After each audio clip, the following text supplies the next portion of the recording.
Isango Star TV gikomeje gukurikira by'umwihariko mu kiganiro The True Service.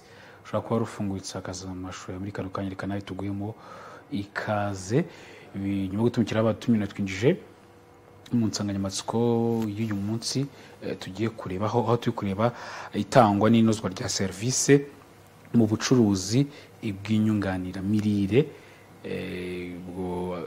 Ababiba mu munsi ku munsi baradufasha kugira ngo n'umuturarwanda dukurikije nyabashe gusobanukirwa n'izo service zikuyemo muri ino secteur. Ntabwo ndigenye muri kano kanya rero kandi kumwe na muganga UWIZEYE DIEUDONNE akaba guturuka muri Horaho Live. Duhaye kaze bwana Dieudonne ku Isango Star mu kiganiro The True Service.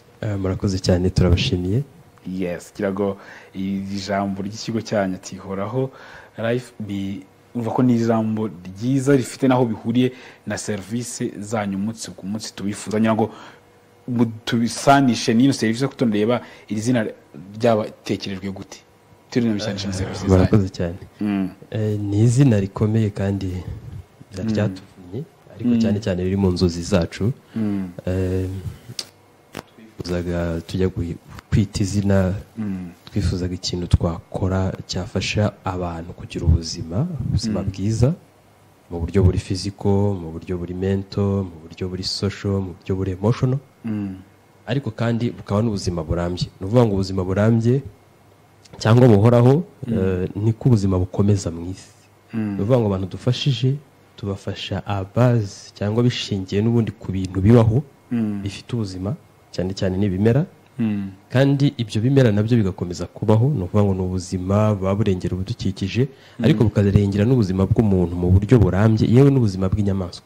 Ni ukuvuga ngo mu by'ukuri ntabwo umubiri cyangwa umuntu ntabwo yabaho hatariho n'ibidukikije. Ni ukuvuga ngo ibidukikije birimo ibyo bimera, birimo inyamaswa, birimo n'ibindi mubona inzuzi, amashyamba.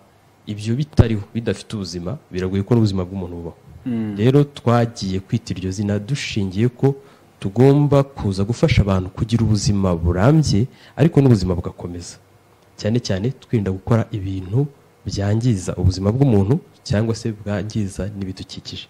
Aho niho Horaho Life ituruka. Horaho urabyumvamo amagambo abiri, hari uguhoraho by'ikinyarwanda, inshinga, kubaho, guhoraho, hanyuma hakaza noneho na life y'icyongereza. Life ni ubuzima, mu by'ukuri ni ubuzima buhoraho. Ubwo buzima buhoraho rero twemera yuko mu by'ukuri ubuzima nubwo mu bafite ukwemera bazi yuko hari igihe ubuzima burangira buzanarangira hakabaho imperuka, ariko twemera yuko na nyuma y'imperuka hazabaho ubuzima kuko Imana yashyize umuntu ku isi kugira ngo ubuzima bubeho. Kandi nanone twemera yuko nyuma yo kuva ku isi niyo upfuye ubuzima bukomeza. Hari abagukomokaho, hari n'abandi usiga ku isi, ubuzima burakomeza. Kandi nanone ntabwo twebwe twarebaga ubuzima gusa bw'umuntu wenyine, tureba n'ubuzima bw'ibimukikije, harimo bya bimera, harimo inyamaswa, harimo n'ibindi Imana yaremye. Ubwo buzima rero burakomeza. Horaho Life nk'izina ariko na ba nyirayo cyangwa na ba nyiri kwita iryo zina tugamije yuko ubwo buzima bukomeza, cycle y'ubuzima ikomeza. Murakoze cyane. Tunyirago tunabihuza nicyo turi kurebaho tureba kuri bino bacuruza ko bw'inyunganiramirire. Tuvuze inyunganiramirire bishatse kuvuga iki kugira ngo n'udukurikiye abashe kuba yasobanukirwa kuko ntabwo ari abantu benshi babisobanukiwe. Murakoze cyane. Birumvikana ntabwo ari ibintu bimenyerewe cyane nubwo byahozeho, ariko cyane cyane mu bihugu bikiri mu nzira y'amajyambere, mu bihugu biri gutera imbere ntabwo ari ibintu bimenyereye, nta nubwo abantu benshi babimenyereye, ariko bigenda bitera imbere kubera ko inyunganiramirire ni kimwe mu by'umubiri uba ukeneye nyuma y'uko akenshi mu byo turya dushobora kutabona intungamubiri zihagije cyangwa se umubiri wacu ukagera ku cyiciro udashobora gufata za ntungamubiri mu buryo bukwiye biturutse mu byo tuba twariye. Inyunganiramirire rero ni ubwoko bw'ibiribwa cyangwa se bw'ibikoze nk'imiti, ariko akaba ari kimwe mu bintu bigizwe n'intungamubiri zirimo nk'amavitamine, zirimo se imyunyungugu, zirimo se ubundi bwoko bw'intungamubiri umubiri ushobora gukenera ariko bitari imiti nk'imiti dusanzwe tumenyereye kwa muganga cyangwa se imiti dusanzwe tubona mu mafarumasi. izo nyunganiramirire rero zikaba zikozwe nyine muri bene ubwo bwoko bw'intungamubiri umubiri ubundi wakabaye ukenera, ariko zigakorwa mu buryo butari imiti isanzwe, uvuga ngo bikagerageza gukorwa mu buryo izo ntungamubiri zivanwa mu bimera cyangwa se mu bikomoka ku matungo, zigashyirwa mu buryo bwakwenda kumera nk'imiti, ku buryo umuntu ashobora kuzifata kugira ngo zunganire imirire ye cyangwa se zifashe aho umubiri ubura bimwe mu byo wari ukeneye. Yewe murabizi ko n'ubundi turi ibyo turya, ibyo turya nibyo bituma twirinda indwara, nibyo bituma twubaka umubiri, nibyo bituma tubaho, nibyo bituma tumera neza. Akenshi rero mu byo turya ntabwo tubona za ntungamubiri zose uko bikwiye. Hari aho umubiri ugira icyo bita karansi cyangwa kugira ibyo ubura mu ntungamubiri z'ingenzi, aho ngaho rero turarwara cyangwa tugasaza cyangwa tukamera nabi. Za nyunganiramirire rero zikorwa mu buryo ziba zifite intungamubiri runaka umubiri ukeneye, kugira ngo mu gihe uzikeneye cyangwa mu gihe umuntu bigaragaye ko hari izabura, nazihabwa zize kunganira ibyo yaburaga, hanyuma umubiri wongere kugarukana intungamubiri zikenewe kugira ngo ubeho neza. Rero zikoreshwa mu buryo butatu. Hari izikoreshwa mu buryo bwo kubaho neza, well-being. Hari izo dushobora gukoresha nka cosmetics, gusa neza, gutunganya uruhu, umubiri nyuma, amasuku. Hakaba n'iziza zubaka umubiri, hakaba n'izishobora gufasha umubiri kubona bya bindi waburaga, hanyuma bikaba byarinda bikanavura zimwe mu ndwara zirimo izikomoka kuri karansi cyangwa kubura za ntungamubiri umubiri uba ukeneye. Hari ushobora kuhita yibaza ikibazo, gutekereza se ntabwo byagira ingaruka ku buzima bwacu, akaba arimo bamwe banatinya kuba babikoresha, tuba ari iyo mpungenge. Ikibazo baje kirumvikana kandi ni ikibazo cyiza. Birumvikana inyunganiramirire zikozwe mu buryo bwa gihanga, ntabwo buri kintu cyose wasanga ku isoko bakise inyunganiramirire gishobora kuba yenda cyujuje ubuziranenge, cyane cyane ko hari ibigo bishinzwe kwemeza ubuziranenge bwa zimwe mu nyunganiramirire zishyirwa ku masoko. Mu Rwanda dufite nk'ikigo cyitwa Rwanda FDA, ikigo gishinzwe kugenzura ubuziranenge bw'ibiribwa n'imiti. No ku rwego mpuzamahanga hari ibindi bigo nyine nka FDA y'Abanyamerika, hari n'ibindi bishinzwe kureba ubuziranenge baba buri muri ibyo ngibyo bitandukanye, bakabitangira amacertificate. Hanyuma rero kugira ngo n'ubundi bigere ku isoko, ibyinshi hafi ya byose byagombye n'ubundi guca muri bya bigo by'ubuziranenge bibishinzwe, yaba ari imbere mu gihugu, yaba ari no ku rwego mpuzamahanga, hari ibigo biba bibishinzwe. Inyunganiramirire rero akenshi ntabwo ziba zifite ingaruka mbi cyane nk'imiti isanzwe, gusa nabyo kubera ko ari ibiba byinjira mu mubiri w'umuntu kandi biba bigomba kuribwa, bigomba kuzuza standard, hari ibyo bigomba kubahiriza kandi bigomba kuba byujuje. Rero uzikoresheje nabi birumvikana ntabwo zishobora kubura icyo zishobora guteraho umubiri, uretse ko atari zose, ariko kugira ngo wemeze ko nta kibazo, niko bigomba kuba n'ubundi byujuje bwa buziranenge, bigira igihe birangirira, ibyo bita expiration date cyangwa expiration time. Kandi bigira no kubikoreshwa, bigira icyo bita posology, kimwe n'indi miti. Ntabwo upfa kubikoresha uko ubonye, kuko inganda zibikora zigaragaza n'uburyo bigomba gukoreshwa, kandi bikagaragazwa n'igihe bigomba kumara n'ingano y'ibyo umuntu akoresha. Tukiri aho ngaho turebe, twinjiye muri ino serivisi mo indani n'imikorere, ko turi mu kiganiro kigaruka ku bijyanye n'itangwa rya serivisi. Hari icyo bagarutse ati uburyo bw'imikoreshereze.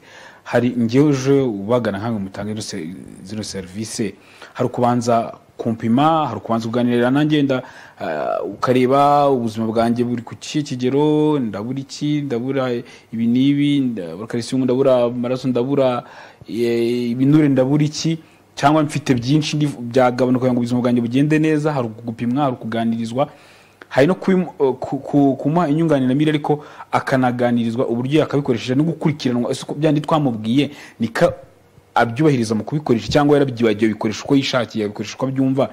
Ese niba anabikoresha hari impinduka zimaze kuba kugira ngo tubone ko hari umusaruro. Nyina ngo twinjire no muri serivisi yanyu mo indani ngo dufashe kuri izo ngingo. Murakoze cyane. Muri serivisi zo gutanga inyunganiramirire harimo uburyo nka butatu bw'ingenzi bwo kwita ku mukiriya. Ni byiza igihe cyose kumva umukiriya, kumwakira, nk'uko no muri gahunda zisanzwe za leta harimo kwakira nayo umukiriya, kumwakira, ukamwumva, ukamutega amatwi, akakubwira ikibazo afite, byaba ngombwa ukanamwigisha umusobanurira. Nk'iwacu tugira aho bita training room, uramwigisha ukamusobanurira neza ku buryo abyumva iyo abaye atabyumva neza cyangwa asanga utabisobanukiwe.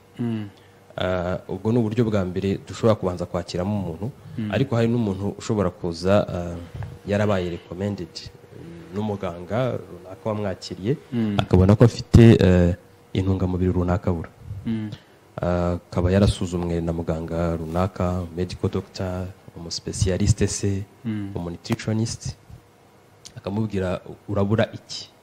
Urugero, urabura yenda calcium. Tuvuye nko ku bantu bakuze bagasanga yenda afite nk'uburwayi bwa osteoporose, ni uburwayi bujyanye no koroha kw'amagufa, kumungo kw'amagufa, kubera ko umuntu akuze ashaje, bikagaragara yuko byanze bikunze akeneye, muganga akamubwira ko akeneye kongera ingano ya calcium. Bigasanga akeneye calcium muri supplémentaire, itari calcium yenda iri pharmaceutique isanzwe, calcium naturelle.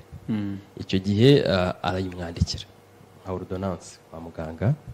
Uwo muntu ashobora kutugeraho akaza kubwira yuko basanze afite uburwayi bwitwa gutya, afite n'impapuro ukareba, akeneye ingano runaka ya supplément alimentaire cyangwa ya Inyunganiramirire. Icyo gihe urayimusobanurira nabwo, wongeraho kumusobanurira ikora icya, uzayifata utya, hanyuma uzayikoresha mu gihe kingana gutya, kandi nurangiza cyangwa niwumva ugize ikibazo uzatuhamagara, uzatubaza, wagaruka ukatubwira, wanasubira kureba muganga wayikwandikiye kugira ngo dufashanye kugukurikira. Kuko buriya umukiriya cyangwa se umurwayi ntago ari umuntu umwe cyangwa ari uwivuriro rimwe. Mu by'ukuri muri serivisi zijyanye n'ubuvuzi no gufasha abarwayi cyangwa no gufasha abandi bantu mu buryo busanzwe, icyo bita interdisciplinary cyangwa multidisciplinary, ni ugufashanya mu by'ukuri. Hanyuma muri uko gufashanya rero ubona cyangwa kunganirana, mubona icyo umukiriya cyangwa wa murwayi akeneye mu by'ukuri. Akeneye kuba akeneye iyo calcium, ariko ugasanga mu by'ukuri akeneye yenda na rehabilitation, akeneye gufashwa gukora imwe mu mirimo, gukora bimwe mu byamunaniye, kugirwa inama. Aho rero niho twongera tugafata umwanya wo kwigisha wa muntu, kuko mbere yuko afata ya Inyunganiramirire, niba atayifiteho amakuru ahagije, kuko Inyunganiramirire ntabwo tuziha abantu badasobanukiwe gusa n'ibintu bijyanye n'ubuzima cyangwa na za Inyunganiramirire, kuko ushobora no kuza kuyifata uri n'umuganga, uri umunutritioniste se nawe usanzwe ubizi, cyangwa uri n'undi mpuguke bikeneye. Icyo gihe rero mwungurana ibitekerezo, kuko umubiri ni munini, umuntu ni munini, akenera kwitabwaho mu buryo bwose. Iyo tumaze kubigisha, kugusobanurira, tukubaza n'impungenge, tukubaza n'ubundi buzima ubamo, tukubaza n'ibindi waba ukoresha cyangwa se izindi ndwara waba uhura nazo cyangwa ufite, tukagukurikirana wese. Akenshi ibyo bamwe bajya babyitiranya, akabyitiranya gusuzuma nk'uko muganga asuzuma mu buryo busanzwe na muri medical clinics cyangwa se muri hospitals, mu bitaro. Ariko ubwo buryo bwose n'ubundi ni nko gusuzuma, ni inspection. Umuntu uramureba ukamubaza akakubwira, ni nko gusuzuma nabyo. Tutiriwe tujya no muri diagnostic test cyangwa se mu buryo bwo gukoresha ibyuma, amapare nk'uko kwa muganga bigenda, ariko muri ubwo buryo bwose ubazamo umukiriya, umukurikirana, cyane cyane ko abantu ba muri iyi industry bafite ubumenyi butandukanye. Nanjye n'ubundi nize ubuvuzi, nshobora gukurikirana nkamenya ko usanzwe ufite n'indi ndwara. For example, nize nka physiotherapy, nkamenya ngo ufite ikibazo cya manere, ufite ikibazo se cy'amagufa se, ufite ikibazo se kindi kiri yenda inactive, physically ntabwo uri active, ufite muscle weakness, ufite inyama zifite intege nkeya. Icyo gihe dushobora gusanga bimwe za Inyunganiramirire zabigufasha, ibindi tugasanga bigomba kujya n'ubundi muri serivisi zishinzwe kuvura ibyo bintu. Niba ukeneye orthopedist, niba ukeneye neurosurgery, niba ukeneye se umukansera, hari n'umuntu ushobora kuza ari wiki kubera ko psychological afite ibibazo. Icyo gihe ukamurekomanda kujya kwivuza mu bundi buryo. Izo serivisi rero zose iyo umaze kuganira n'umurwayi, umaze kumwitegereza, iyo umaze kumva icyo akeneye, umaze no kureba ibindi yaba yarakorewe, umenya mu by'ukuri niba akeneye supplement, niba akeneye za Inyunganiramirire gusa, cyangwa niba anakeneye kwitabwaho mu bundi buryo bw'ubuvuzi. Icyo gihe ukamworienta kandi ukamufasha. God, kugira ngo turikora nyine uko yakirwa uje abagana umunsi ku munsi. Turi ku kijyanye ngira ngo mu gihe uruhererekane ino serivisi kuva igihe mwatangiriye, ngira ngo ko mwatangiye bimeze ku serivisi ko mwashobora kuyinoza, ko mwashobora kuyitanga, bitandukanye kuri munsi wa none. Mu myaka ya mbere mugitangira bitandukanye kuri munsi wa none. Turenge ishusho y'urwo rugendo cyangwa nicyo mukora umunsi ku munsi kugira ngo serivisi ejo hatambutse mwatanze izatandukanye n'ejo hazaza, kubagana umunsi ku munsi, ko tureba dufakasinga kurijyanye n'inozwa rya serivisi. Murakoze cyane. Serivisi uko utangiye akenshi urakura, bizinesi serivisi iravuka igakura. Gusaza bwo burya kereka utayitayeho ugenda uyinoza kurushaho. Twatangiye urugero serivisi zijyanye n'ikoranabuhanga zitaraba nyinshi, ku buryo umuntu yashakaga amakuru akayagusanga ku kazi gusa, akaza yenda areba inyubako ayishakisha, areba icyapa uzageza kugeza. Uyu munsi serivisi nabyita ngo yaroroshye, kubera ko n'igihugu cyacu kigenda kinoza uburyo bwo korohereza abatanga serivisi kuba batanga serivisi mu buryo bworoshye. Nk'ubu tuvugana ndavanga ntanze contact, ntanze nimero contact. Uyu munsi kuri nimero de telefone uhita usangaho na WhatsApp. Kuri WhatsApp ujyaho ukaba wabona na stati, umuntu agahita amenya kiriya kintu ndakizi cyangwa ndagikunda cyangwa mbonye adresse mu buryo bworoshye. Ikindi uyu munsi umukiriya aza ahita ahabwa serivisi kubera ko yakarandevu aba yabonye nimero, akagusaba ko mubonana, akagusaba yewe n'ibyo yifuza, akaza mu by'ukuri watangiye kumenya ibyo akeneye, ku buryo bitari ngombwa ko uyu munsi abantu batonda umurongo. Kera abantu bashobora kwicara 2, 3, 4, 5, 10, 20 bategereje umuntu umwe. Uyu munsi nta mpamvu, umuntu araguhamagara kuri reception bamwakire, afate randevu, aze ari wenyine, nta byo guta umwanya, nta byo gutinda, bamufasha ahita yigendera, agura icyo akeneye, bakimusobanurire, agende akizi neza. Nagera no mu rugo nagira impungenge, ajye kuri telefone aguhamagare, cyangwa se ajye kuri website yacu asome abibone mu buryo bwihuse. Uyu munsi no kuri YouTube channel umuntu yajya akareba amakuru ajyanye n'icyo yaguze, akajya hose akareba amakuru naba naratanze kuri iyo product waguze cyangwa iyo nyunganiramirire wafashe. Hari uburyo bwinshi, ushobora no kujya kuri website y'uruganda ruyikora, ugahita umenya ukora ute, umeze ute, uteye ute. Ubwo icyo gihe abonye amakuru yose. Serivisi rero yagiye izamuka. Bwa mbere mu ikoranabuhanga ntabwo byari biteye imbere cyane. Icya kabiri, umukozi yashobora kwakira abantu benshi mu mwanya umwe. Uyu munsi buri muntu aza mu gihe cye. Icya gatatu, uyu munsi imikoranire iroroha, kuko umukiriya mushobora kuvugana igihe icyo ari cyo cyose akanagukontakta ahantu henshi, ku buryo adashobora kubura amakuru cyangwa gutinda kuyabona. Ikindi kandi turabakurikirana abakiriya, ukamenya uko ameze, wanyinyweye neza, wumvise bimeze bite, yagufashije se, urumva nta kindi kibazo ufite, ushobora kugaruka, cyangwa se hari ikibazo wambaza ukamusobanurira. Ese hari ibindi bibazo ufite wumva ko wamworiyanta, cyane cyane ko tuba dufite amakuru menshi akenshi kurusha abakiriya cyangwa kurusha abarwayi, ukaba wamurangira abandi baganga, ukaba wamurangira izo serivisi ahantu ziherereye. Ikindi, wamukiriya mu kugaruka nta byo guta umwanya, azaza mufitanye gahunda agende. Ariko mu minsi ya mbere mugitangira akenshi nta nubwo babaga bafite contact. Icyo gihe no kubona nko kugira occasion yo kujya muri studio byabaga byoroshye. Amastudio yabaga ari makeya, amateleviziyo ashobora kuguha iyo occasion ari make cyangwa binahenda babigurisha. Uyu munsi gutanga serivisi byabaye nk'umuco. Icyo gihe ntabwo byari byagashyizwemo n'imbaraga cyane. Uyu munsi ni na yombi, no kumwakira. Nta nubwo twebwe tubafata nk'abarwayi like patients, tubafata nk'abakiriya, they are our customers. Kera rero umuntu yumvaga ko gukoresha inyunganiramirire ari ukuba arwaye. Uyu munsi barabizi ko inyunganiramirire uwo ari wese yayikoresha, guhera ku bana ku kigero runaka bitewe n'iyo akeneye, kugeza ku bantu bakuze. Si ngombwa ko ugomba kuba urwaye, ahubwo ni ukumenya ngo naba nkeneye iki. Ubwo bumenyi rero n'abaturage muri rusange cyangwa se abakiriya bacu muri rusange bagiye basobanukirwa. Mu minsi ya mbere ntabwo babyumvaga, bumvaga ari ibintu bikoreshwa n'abarwayi. Ntabwo inyunganiramirire zagenewe abarwayi, zagenewe abantu bose bazikeneye bitewe n'icyo akeneye.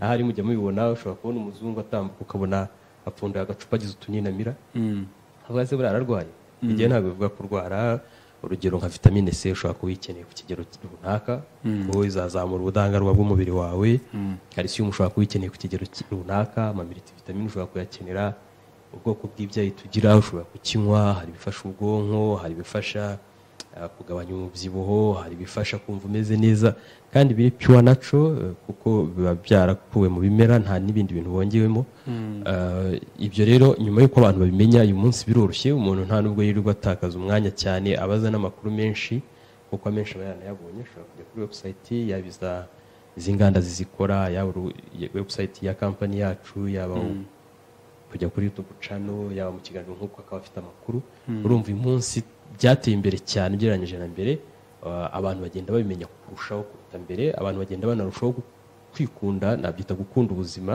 no kubyitaho kurusha mbere byagoye mu minota dusigaje nk'itatu turarebaho akavido yarabonyeje ubundi banavuga ati uko dukunda imodoka zacu ukabyuka mu gitondo ukarimo amazi ukajya kuminira amavuta hagira akabaho gatoya ukagera ku mukanishi dukunko dukunda imodoka zacu dukurumutse ko dukunda ubuzima bwacu atakuvuga ngo umvisha ari akantu katagenda neza unakiye kuri farumasi upfuye kugura ibyo ubonye twagira ubuzima bwiza nyina ngo turaza no kukigaruka ari nk'inama unatanga ariko mbere yuko tukajyaho turebe imbogamizi mwa mugihura nazo mbere ko dusoreza kuri icyo ngicyo imbogamizi duhura nazo kenshi zishobora gushingira ku myumvire abantu baracyiyumvisha yuko agomba kujya kwa muganga cyangwa se no kuza kureba izo nyunganiramirire kubera ko yarwaye uwo muco ni umuco mu by'ukuri ushaje ntabwo ari umuco wakagombye kuwugendana n'abantu b'iki gihe muri iki gihe umuntu yakagombye kuba yita ku mubiri we kuruta uko ategereza kurwara kuko kwirinda burya biruta kwivuza tugomba rero kubanza gukora ibintu by'ibanze nibura nka 3 by'ingenzi icya mbere buri gihe umuntu yakagombye kwita ku kurya neza byarya ibyanywa ni byiza birakwiye bijyanye n'umubiri wanjye kuko bigiye ntabwo umuntu arya bimwe kuko ntabwo ahora angana uko angana abakuze bagira ukuntu birinda ibyo kurya runaka bakagira ibyo barya ku bwinshi abatoya bagira ibyo barya ku kigero gihagije bakagira n'ibyo birinda urugero rutoya uyu munsi hariho kampeni yo kubuza abantu guha abana inzoga kera mu muco basomyaga umwana bakamusomya inzoga ntabwo ari iz'abana icyo kirabujijwe mbere abantu banywaga itabi kumva ni umuco umunsi ntabwo bigezweho n'abarinyweye bakeneye guhabwa inyunganiramirire zigabanya amanikotine n'iyo myanda ikomoka ku itabi kugira ngo umubiri wabo ukomeze gukora neza yewe n'abarinywa batarashobora kurivaho barabikeneye kandi nanone abantu ni byiza ko bakoresha neza amahirwe bafite aya mbere igihugu iyo gishoye umwanya wacyo mu gukangurira abaturage kwirinda ibintu runaka bagombye gushyiramo imbaraga kugira ngo tubyirinde kuko uyu munsi indwara zitandura zigenda ziba nyinshi kubera imiterere y'ikirere climate change imibereho y'abantu ibyo turya ibyo tunywa uko tubaho uyu munsi rero si nka kera yenda abantu baryaga kenshi ibintu bisa nkaho biri naturel ibintu bisa nk'ibikomoka mu butaka ako kanya bitahinduwe uyu munsi abantu turarya ibintu byinshi bitetse akenshi dukoresha amavuta dukoresha ibyavuye mu nganda turya ibintu bisa nkaho byahindutse cyane ku buryo mu mubiri wacu tugiramo imyanda myinshi abantu rero ntabwo bakeneye kubanza gutegereza kuko akenshi ujya kubona ikimenyetso cy'indwara runaka umuvuduko w'amaraso diyabete ukajya kubibona wamaze kubirwara kandi izo ndwara ugasanga atari indwara uri buhite wivuza ngo ukire bikeneye rero nk'uko ujya gukoresha entretien y'imodoka ukamenya ngo ninkora ibi birometero nzamena amavuta umubiri w'umuntu nk'uko tuwukarabye inyuma buri munsi ahari ni gakeya twabona umuntu wageze muri uno mujyi wa Kigali cyangwa se ahandi ku gasantere yewe no mu rugo atakarabye nk'uko buri munsi dukora umwitozo wo gukaraba inyuma tugomba no kugerageza koza imbere mu mubiri umubiri buri munsi ukeneye gusukurwa uzawusukura ute ntabwo ari gukarabyamo isabune bikenera habit imigenzo myiza umuco mwiza kunywa amazi gukora imyitozo ngororamubiri gukoresha bimwe mu byayi cyangwa se zimwe mu nyunganiramirire dufite zikora icyo bita cleansing cyangwa cleaning koza mu mubiri aho tugiramo amahabotizi ni ubwoko bw'ibyayi bikomoka ku bimera biba bifite umwimerere wabyo mu gukura imyanda mu mubiri cyane cyane ko hari n'imyanda idasohorwa mu buryo bworoshye n'amazi cyangwa se na za mboga tuba twariye, kubera ko iyo myanda iba ifite nk'ibyo bita free radicals, akaba ari imyanda isohoka mu buryo bugoranye biri ku tunyangingo tw'umubiri. Dukeneramo rero cyane cyane aho ngaho ubundi buryo busa nk'ubuvuzi cyangwa se busa nko gufasha dukoresheje za nyunganiramirire zabugenewe ku kigero runaka kugira ngo tubisohore mu mubiri. Urugero rutari ryo umuntu avuga ati ko byitwa inyunganiramirire, ko numva nabyo ari ibiryo. Warya ibi biryo runaka ntabwo byaba bihagije ku kigero namera neza kurushaho. Akenshi iyo twagize carence umubiri biragoye ko warya ingano ihagije ya carence wabuze kugira ngo uhite uyibona. Niyo mpamvu tuboostinga dukoresheje zimwe mu nyunganiramirire, kuko nk'ikigero cya carotene ushobora kubura beta carotene cyangwa se vitamine A ushobora kubura kugira ngo uzayabone mu mboga ako kanya cyangwa muri za kahote, cyasaba kurya nyinshi, rimwe na rimwe harimo n'amazi. Icyo gihe rero iyo dufashe nka ya beta carotene cyangwa multivitamine umubiri ubibona vuba, hanyuma wamara kumera neza ugakomerezaho gukomeza kurya neza. Kurya neza ni ingenzi igihe cyose. Yes. Ndabona iminota yatugendanye, umwanya utwanya mutaka dusoza mu masegonda 30 ako waba usiganye ku mutima mu masegonda 30 dusoza. Tunagushimira inshuti zacu bakunzi bahoraho life, turagushimira cyane ko mwadukurikiye, by'umwihariko dushimira Isango Star TV. Turabamenyesha ko ubuzima bwiza ni amahitamo, kandi ni ukubimenya, ni ubumenyi. Ntabwo ushobora kubaho neza utabiharaniye, udahisemo kumenya no guhindura imyitwarire. Hari habits, hari imico tuba tugomba guhindura kugira ngo tubeho neza. Tugomba kwirinda kunywa inzoga nyinshi, tukirinda kunywa itabi, tukirinda kubaho turya tudakora imyitozo ngororamubiri, babyita sedentary life. Tukagerageza kubaka amarangamutima yacu, kugira ibyo twizera byiza no kubiharanira ko tubigeraho, tukaringaniza ibiro. Kandi mu byo turya tukirinda nyine gukoresha umunyu mwinshi, kurya amavuta menshi, by'umwihariko ku bantu bakuru. Kandi ikiruta byose birumvikana, umutwe umwe wigira inama yo gusara. Ni byiza kwegera impuguke mu buvuzi, impuguke mu mirire, impuguke mu kuvura indwara zijyanye n'ubugororangingo n'ubugororamubiri mu gihe cyose. Kandi wumva ufite ikibazo, na mbere yo kugira ikibazo ni byiza kwegera izo mpuguke kugira ngo zigufashe. Abaganga n'abandi bantu bafite ubumenyi ku buzima babereyeho burya kugira ngo bwa mbere babagire inama kuruta uko babavura mwarwaye. Ikindi dukeneye kugira igihugu cyiza no kugira isi nziza itarangwamo indwara nyinshi, cyane cyane ko uyu munsi indwara zitandura zigenda ziyongera, zirimo izo ndwara z'umuvuduko w'amaraso, indwara z'imitsi n'amastroke, indwara za diabete n'umubyibuho ukabije. Zikaba ziri no mu ndwara zishobora guhitana abantu benshi cyane kuruta n'izindi ndwara twari tumenyereye zandura. Uyu munsi rero kugira ngo tuzirinde, uzirinda kare. Ntabwo uzirinda wazirwaye, kuko iyo wazirwaye biranagora kuzivuza, urazirinda kuruta uko wazivuza. Rero bumwe mu buryo bwadufasha harimo no kugerageza kumenya inyunganiramirire nziza wakwifashisha, nk'izafasha ubwonko, izifasha umutima, izirinda umubyibuho ukabije, izirinda diabete, izifasha amagufa. Ibyo byose muri Horaho Life turahari kugira ngo tubagire inama, tubafashe kuzibona, umuntu azikoreshe neza, zibagire umumaro.